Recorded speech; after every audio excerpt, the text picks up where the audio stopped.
There are two ways to run a democracy. The first is to say that the majority rules. The second is to say that the minority has no rights.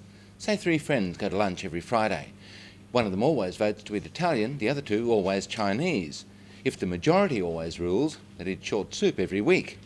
But if the minority has a say, then 2 weeks out of 3 they'd eat Chinese, and the third week and tuck into spaghetti. If in elections 2/3 vote Labor, then out of a 3-year term, would it be fair that Labor rules for 2 years and Liberal for 1? In a good working democracies, minorities have to be taken into account, and governments have to be held to account to make sure that that happens.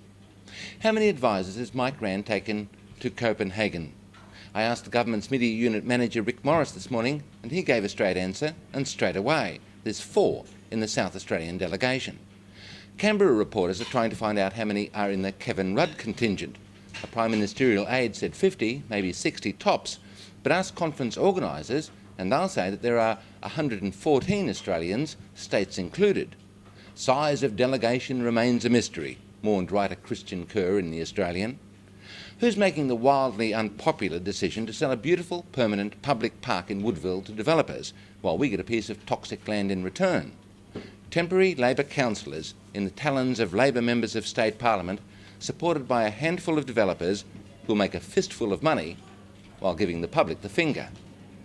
That's the third way to run democracy or government, to refuse the disclosure of even simple information and give neither the majority nor the minority any choice at all.